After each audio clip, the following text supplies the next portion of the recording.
TWR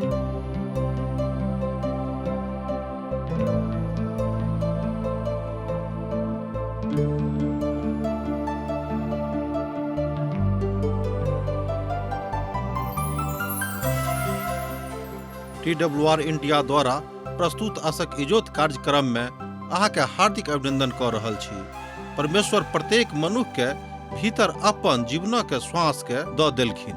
यह लेल संसार के सब जीव सब बेसी ज्ञानवान छथि, मुदा जीवन में मानसिक रूप से असंतुलन आ अशांति के बीच जी रहल छथिन। यह लेल अहाँ के बीच सिलसिलेवार बाइबल के अध्ययन अहाँ के सेवार्थ प्रस्तुत कर रहल छी, जाय सँ नीक जीवन जीवा के सही ढंग से अपना लियो।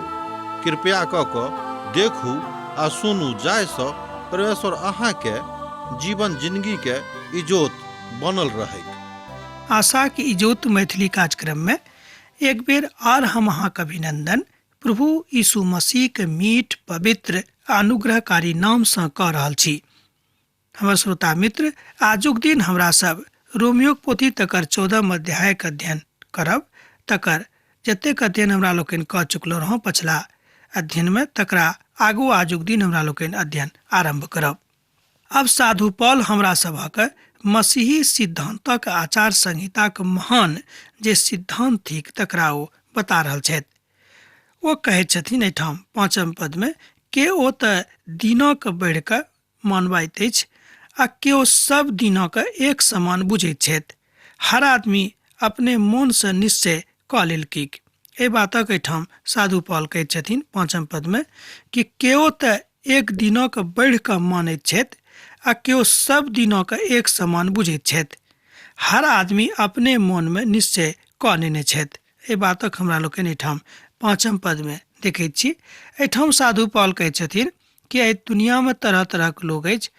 कोनो लोक कोनो खास दिनक बड़ पैघ आ पवित्र आ उचित बुझैत छथि आ केओ संसार में एहन छथि जे सब दिनक उचित बुझैत छथिन। हमर भाई बहन, ई तऽ अहाँक मनक विचार भेल, मुदा एहिमे परमेश्वर की कहैत छथिन तकरा दिस साधु पौल हमरा सब गोटे के लऽ जा रहल छथि। अर्थात पूर्ण रीति से अपन मोन में एहि तरहक बातक लेल तैयार भऽ जाउ। एठाम साधु पौल कहैत छथि कि अर्थात पूर्ण रीति से अपन मोन में एहि तरहक बातक लेल तैयार भऽ जाउ। अब साधु पौल एठाम अपन प्रश्नक उदाहरण भोजन से बदलि कऽ दिनक ऊपर लऽ जाइत छथि। अखन धरि ओ भोजनक ऊपर छलाह। केओ रवि दिनक परमेश्वरक दिन मानि कऽ मनाबैत छथि तऽ केओ शनि दिनक मनाबैत छथि, जे ओ कहैत छथिन कि हमरा लेल ई विशेष दिन अछि। दिन विशेष कोनो नहि अछि, किएक तऽ पिता परमेश्वर सब दिनक के बनौनिहार हुआ छथि आ सब दिनक के महत्व हुनका नजर में एके समान छनि। ओ परमेश्वर थिकाह, किएक तऽ हुनका सब दिनक के बनाबे के अधिकार छनि, वह बनौने छथिन। तैं हमरा लोकनि नहि बाजि सकैत छी कि अमुक दिन उचित अछि आ अमुक दिन उचित नहि अछि। ई तऽ हमर विश्वासक कारण अछि कि हमरा सब कोनो दिनक विशेष दिन बुझैत छी आ कोनो दिनक विशेष दिन नहि बुझैत छी। ई बात हमरा सभक ऊपर निर्भर करैत अछि। अहाँके कोनो कहत कि ई अमुक वस्तु के भोजन करूं आ केओ कहत कि अमुक वस्तु के भोजन नहीं करूं। हमर भाई बहन, ई अब अहाँके ऊपर अछि। भोजन से प्रभु कोनो लेनाइ देनाइ नहीं छनि। अर्थात जँ ओ वस्तु अहाँके देहीके लेल उचित अछि तऽ अहाँ खा सकैत छी आ जँ नहीं अछि तऽ नहीं खा सकैत छी। मुदा हाँ, किछु बातक परहेजक लेल प्रभु परमेश्वर पवित्र पोथी में बतौने छथि, तकर पालन करनाइ अहाँके लेल आवश्यक भऽ जाइत अछि। आ नहीं पीऊ आ नहीं खाऊ सेहो नहीं कहैत छथिन। एहिठाम पिए से अर्थ कनिक अहाँ गलत नहीं लगायब, किएक तऽ कहियो एहि बातक लोग गलत लगा लैत छथिन। मान लियो हमरा लोकनि पानि नहीं पियब तऽ कोना जियब। तहन पिता परमेश्वर पानि पीबाक लेल केकरो मना नहीं कयने छथिन। आ केओ पुनिया के राति के बड़ शब्दक दिन मानैत छथि आ केओ नहीं मानैत छथिन। कुलुसियोक पोथी तकर 2 अध्याय आ तकर 16 पद में एहि बातक स्पष्ट होइत हमरा लोकनि देखैत छी। रोमियोक पोथी तकर 2 अध्याय आ तकर 16 पद में हमरा लोकनि एहि बातक देखैत छी। ओ एहिठाम कहै छै कि तहन खाए पिए के आ तीज त्योहारक के बड़ वचनबद्धता के साथ हमरा लोकनि मनाबै छी। पबनी भऽ सकैत अछि, एहिमे कोनो संदेह नहि, मुदा एहि तरहक फैसला करबाक अधिकार हमरा सब गोटेके नहि अछि। फैसला परमेश्वरके करऽ दियौन। एहि पदक विश्लेषित स्वरूप जे हम अहाँके लग एखन राखलहुँ हेँ ओ इएह थिक। जहन हम एहि बातक देखैत छी कि लोकसभ जहन पढ़ैत छथि सेमिनरीमे, विद्यार्थी लग सभक जँ अहाँ लग जा कऽ बाजबै तो कहत कि हमरा सभक जे रूटीन अछि बड्ड टाइट अछि, अर्थात हमरा सभक बड्ड भिनसरमे उठबाक अछि आ बहुत भिनसरेमे उठि कऽ बहुत काज करबाक अछि आ तकरा बाद काम करलाक बाद हमरा सभक बहुत पढ़ैके रहैत अछि। हमर भाई बहन, ई भेलनि हुनक दिनचर्या। एहि तरहक बात हमरा लोकनि देखैत रहैत छी। हमर भाई बहन, सब मनुखक दिनचर्या अलग अलग छनि। ओ अलग अलग रूपमे अपन काज करैत छथि जे सैत खिनक शब्दक रूपमे मनाबैत छथि। ओ एहि दिनक कोनो काज नहि करैत छथिन। एहि तरह हमरा लोकनि देखैत छी कि बहुत केओ एहिठाम छथि जे शब्दक दिनक बड्ड विशालताके साथ मनाबैत छथि, बड्ड महत्वके साथ मनाबैत छथि, बड्ड पवित्रताके साथ मनाबैत छथिन। एहिठाम हम हुनक बुराई नहि कऽ रहल हँ, सुनि कऽ अहाँ तमसायब नहि, मुदा हमर कहक अर्थ इएह अछि कि अहाँ मान लियौ ठीक अछि कि हम मनाबैत छी, अहाँ खूब मनाउ, खूब प्रार्थना करू, किएक तऽ परमेश्वर प्रार्थनासँ खूब प्रसन्न होइत छथि। मुदा एहिके लेल दोसर गोटेके अहाँ शिकायत नहि करू जे अमुके दिनके किएक प्रार्थना करैत छथि।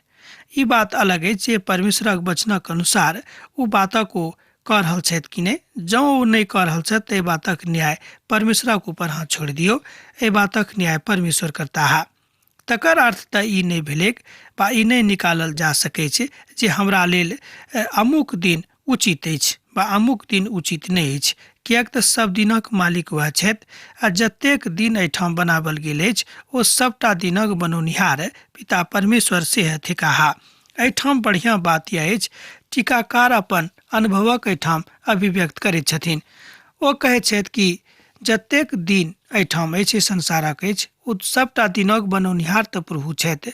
तहन हमरा सबके छी ओहि दिनक विषयमे निर्णय लिअवला। साधु पौल कहैत छथि कि न्यायी तऽ परमेश्वर छथि। हमरा लोकनि न्यायी बनबाके कोशिश जँ करैत छी तऽ परमेश्वरक नजरिसँ हमरा लोकनि खसैत छी। ई काज हमरा लोकनि नहि करी तऽ बड्ड उचित रहत। जे किछु अहाँ कऽ रहल छी ओ परमेश्वरक इच्छाके अनुसार कऽ रहल छी तऽ बड्ड उचित बात अछि। जकरा अहाँ कऽ रहल छी एहि तरहक पवित्र भावनाके साथ दिनक आरम्भ करू, किएक तऽ सब दिनक बनौनिहार वएह छथि, अर्थात पिता परमेश्वर। अब एहि सबटा बातक ऊपर अहाँ विचार कऽ रहल छी। साधु पौल अखन खाय पियैसँ पलटि कऽ अखन दिनक दिस घुरल छथि, किएक तऽ हमरा सभक बीचमे अर्थात विश्वासी सभक बीचमे दिनक विषयमे बड्ड महत्व छनि आ ओसभ कोनो दिनक खास दिन बुझैत छथि आ कोनो दिनक बड्ड खास दिन ओ नहि बुझैत छथिन। हमर भाई बहन, एकर मतलब ई कहियो नहि लगाओल जा सकैत कि अमुक दिन खास अछि, एहि दिनक हमरा लोकनि कोनो पाप नहि करब, केकरो नहि सतायब, आ जे दिन खास नहि अछि ओहि दिन हमरा लोकनि पाप करब आ ओहि दिन हमरा लोकनि लोकक सतायब। ई बात उचित नहि लागैत अछि। अधिकारीके मानसिकता आ अस्पष्टताके हमरा लोकनि एहि तरह एहिठाम देखैत छी। साधु पौल एहि बातक एहिठाम बता रहल छथि। ई बात देख लियौ जे कोनो तरहसँ ई बात भऽ रहल अछि कि नहि। तैँ अहाँ एहि बातक एहिठाम बता सकलहुँ हेँ। समौन पतरस प्रभु यीशुके पकड़ायल गेलाक बाद पूर्ण विश्वासमे आबैत छथि। एहि बातक हमरा लोकनि देखैत छी कि जहन ओ पकड़ा जाइत छथि तकरा बादे ओ पूर्ण रूपेण विश्वासमे आबैत छथि, किएक तऽ तकरा बादे हुनका एहि बातक ज्ञान भेलनि कि प्रभु सचमुचमे सच्चा छथि। एहिके पहिने हुनका संगे छलखिन मुदा ओतेक विश्वास हुनक मजबूत नहि भेल रहनि। हमर भाई बहन, तहन अहाँ की बाजि सकैत छी कि पकड़ावल गेलाक बाद जहन ओ दुख उठौलखिन तऽ ओ दिन की खराब रहैक। जाहि दिन ओ प्रभु यीशु मसीहके अपन हृदयमे सच रूपमे उद्धारकर्ताके रूपमे ग्रहण करलखिन तऽ की ओ दिन उचित नहि छलैक। एहि बातक अहाँ खूब स्पष्टताके साथ बुझि लिअ आ पवित्र पोथीसँ सीख लिअ। अब आजुक दिन जे कमजोर भाई छथि, अलग भऽ गेल छथि, तऽ की हुनका अहाँ निकालि देबनि? की हुनका अहाँ अपना मण्डलीमे पुनः नहि आबऽ देबनि? की अहाँके यह विचार अछि? साधु पौल एहिठाम कहैत छथि कि जे केओ एहि तरहके विचार राखयवला छथि, एकर मतलब यह भेलै कि ओ मसीही आचार संहिताके अन्दरमे नहि आबैत छथिन। हमर भाई बहन, जँ केओ विश्वासक कसौटी पर कमजोर छथि तेकर मतलब ई नहि भेलै कि हुनका अहाँ छोड़ि दियौ आ हुनका अहाँ भगा दियौ। किएक तऽ हमरा लोकनि मनुष्य छी, तरह तरहके कमजोरी हमरा सभक जिन्दगीमे आबि सकैत अछि। मसीहके लेल सबसँ पैघ आचार संहिता अछि अहाँ हृदयसँ प्रभु यीशु मसीहके अपना हृदयमे स्थान दियौन। एक बेर और ध्यान दियौक, मसीह सभक लेल ई सबसँ पैघ आचार संहिता अछि अहाँ हृदयमे प्रभु यीशु मसीहके स्थान दियौन आ खूब उचित स्थान दियौन। जँ नहि देने छियनि तऽ एखन हुनका दऽ दियौन, आ जँ दऽ दिअ चाहैत छी तऽ तकरा लेल अहाँ प्रयास करियौक।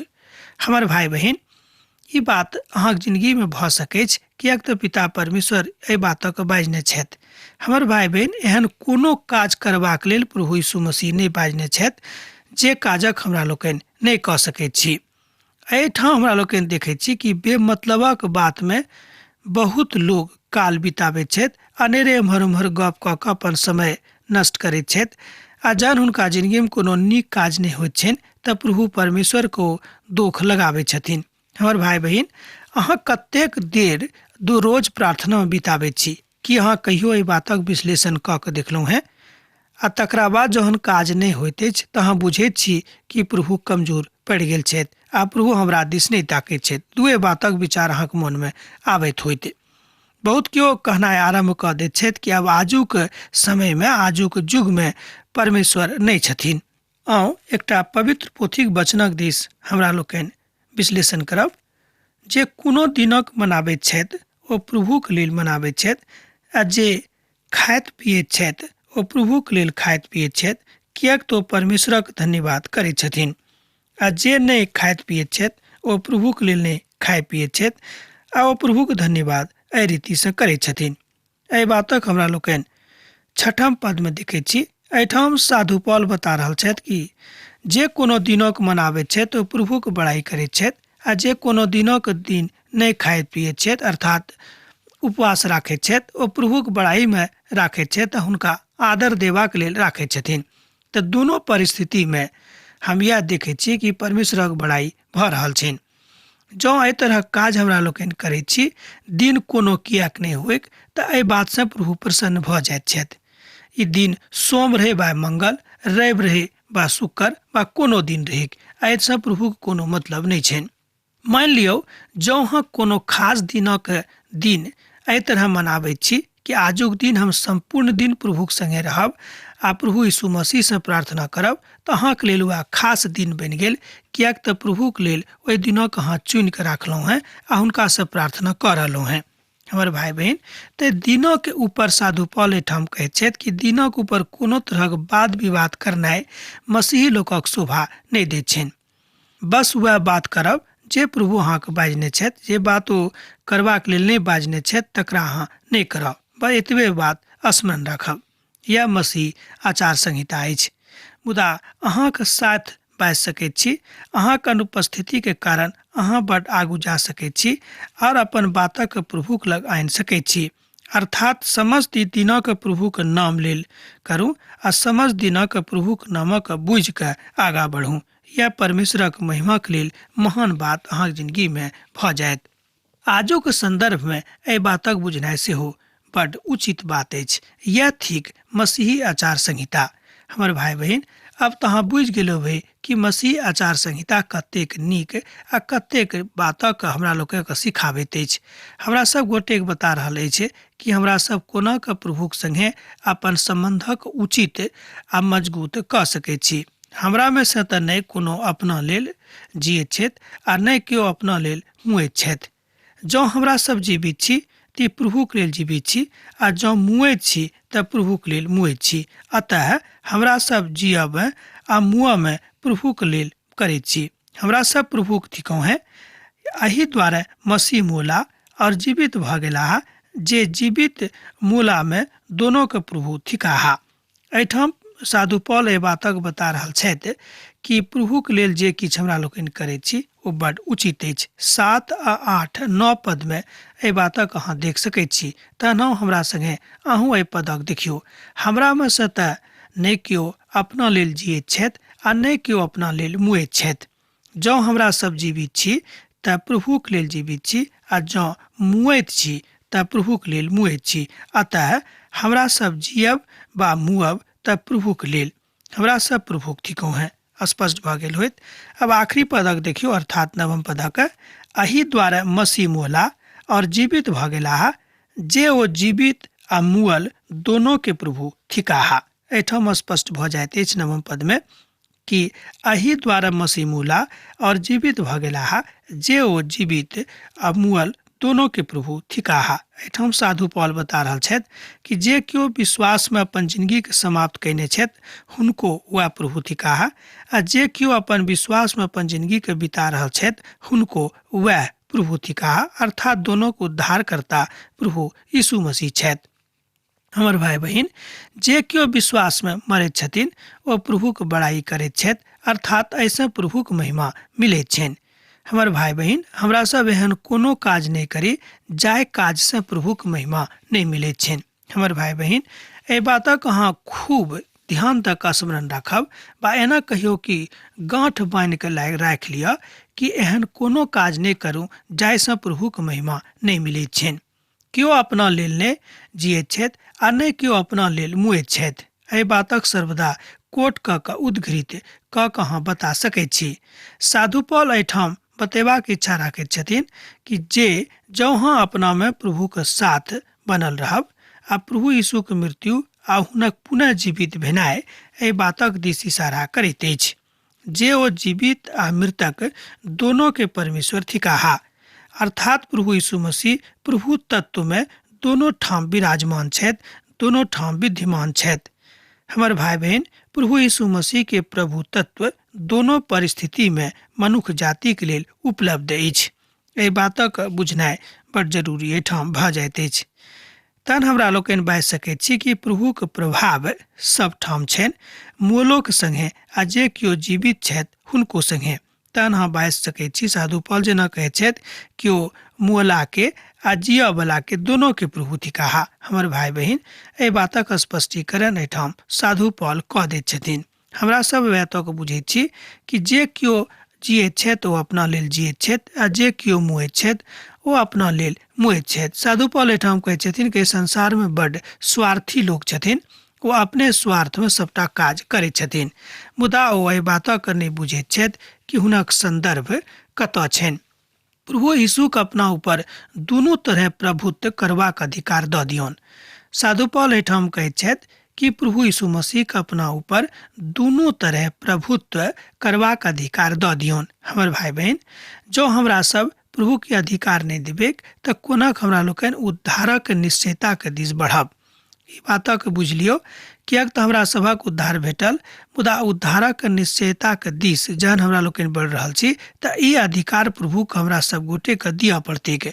प्रभु यीशु के अपना ऊपर दोनों तरह प्रभुत्व करबाक अधिकार दऽ दियौन, मुअलोक स्थिति में आ जियलोक स्थिति में। किएक तऽ हमरा सभक जे जीवन भेटल अछि, ई जीवन प्रभुक दिससँ एकटा दान अछि।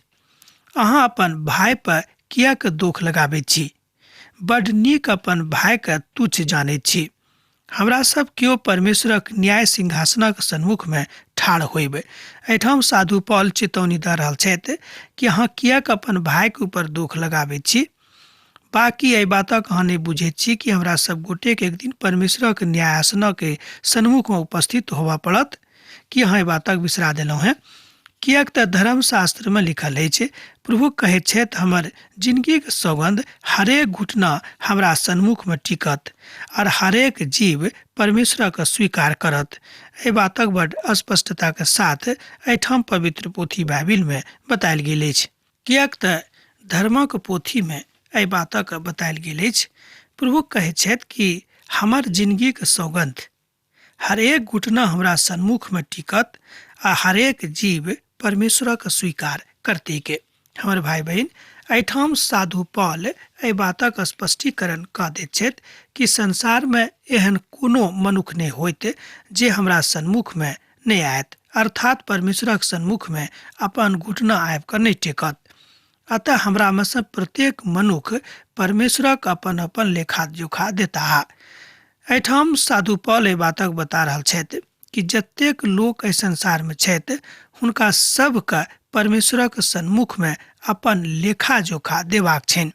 हमर भाई बहन, एहि बातक स्मरण राखब कि जे केओ एहि संसार में छथि हुनका सबके परमेश्वरक सन्मुख में एक दिन ठाढ़ भऽ कऽ अपन जिंदगी के लेखा जोखा देबाक छनि।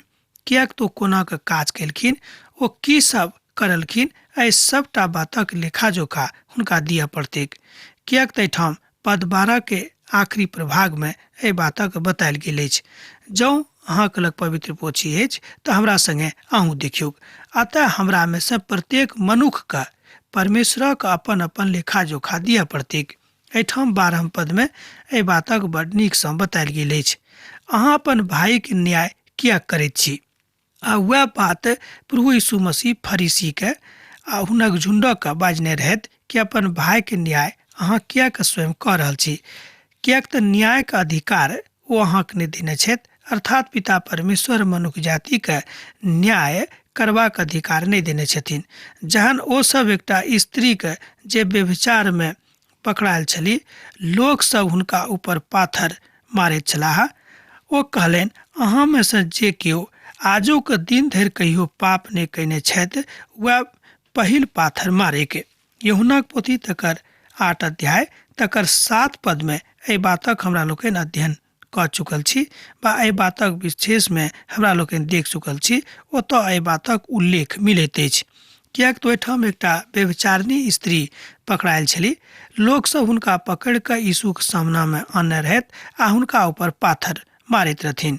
तहन प्रभु यीशु मसीह के जहन ओ सब कहलनि कि अहाँ एहि स्त्री के न्याय करियौक, किएक तऽ व्यभिचार में पकड़ायल छली, तब प्रभु यीशु मसीह ओहिठमक भीड़क कहलनि कि हिनका ऊपर वह पहिल पाथर मारताह जे आजुक दिन धरि कहियो पाप नहि कयने छथि।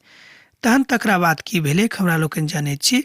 ओहिमे से एहन एको गोटे नहि बचि गेलाह जे हुनका ऊपर पाथर मारनि, अर्थात सब के सब कहियो न कहियो पाप कयने छलाह। हमर भाई बहन, एहि द्वारा पवित्र पोथी बाइबल में बतायल गेल अछि कि सब केओ पाप कयने छथि आ परमेश्वरक महिमा सँ रहित छथि। रोमियो पोथी तकर 3 अध्याय तकर 23 पद में एहि बातक बतायल गेल छै। जँ अहाँके लग पवित्र पोथी अछि तऽ अहूँ एहि बातक देख सकैत छी। एहि पोथी के 3 अध्याय के 10 पद में आ तकरा बाद 10 पद में एहि तरहक बातक दिस इशारा कयल गेल छै। तहन हमरा लोकनि देखैत छी कि परमेश्वरक पवित्र वचन मनुष्य जाति के शांति प्रदान करैत अछि, हुनका अपना दिस आनैत अछि आ हुनका व्यभिचारक जिंदगी से परित्राण दैत छथि, अर्थात परित्राण दिअ वाला प्रभु यीशु मसीह छथि। जँ अहाँ अपना जिंदगी में परित्राणक उत्साह राखैत छी, जँ अहाँ अपना जिंदगी में एहि तरहक बातक होयबा के आशा राखैत छी, तऽ प्रभु यीशु मसीह संगे अपन नेह बढ़ाबैत चलू। अतः किएक तऽ एहिठाम पवित्र पोथी बाइबल में बतायल गेल अछि कि हमरा में से सब केओ जतेक केओ एहिठाम संसार में जन्मल छथि, जिनक जन्म भेल छनि, हुनका सबके अपन जिंदगी के लेखा जोखा देबाक छनि। किएक तऽ ओहिठाम जहन प्रभु यीशु मसीह ओहि व्यभिचारिणी स्त्री के लोग आनने रहथि हुनका सन्मुख में, तो कहलनि कि नहि, एकर न्याय हमहूँ नहि करब, किएक तऽ एकर न्याय करे में हमहूँ अक्षम छी।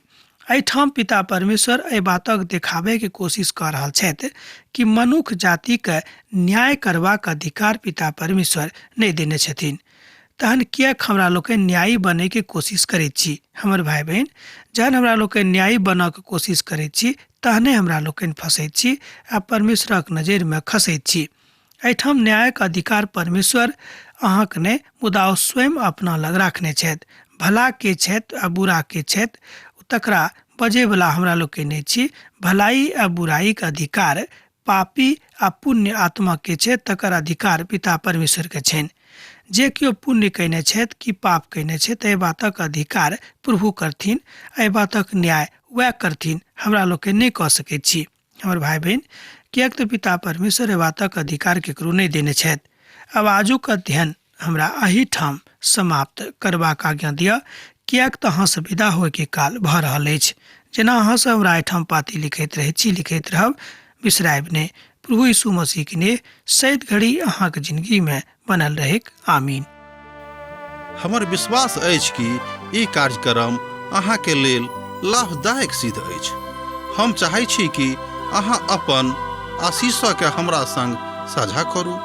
जँ अहाँ के नजीक बाइबल सँ आ जीवनसँ संबंधित कोनो प्रकार के प्रश्न भऽ सकैत अछि तऽ अपन समस्या के लेल प्रार्थना करबा के लेल जँ चाहै छी तऽ हमरा फोन नंबर पर जरूर संपर्क कऽ सकैत छी। परमेश्वर अहाँ सबके लेल एकटा सुंदर, सुखद, आनंदित दिन प्रदान करैक।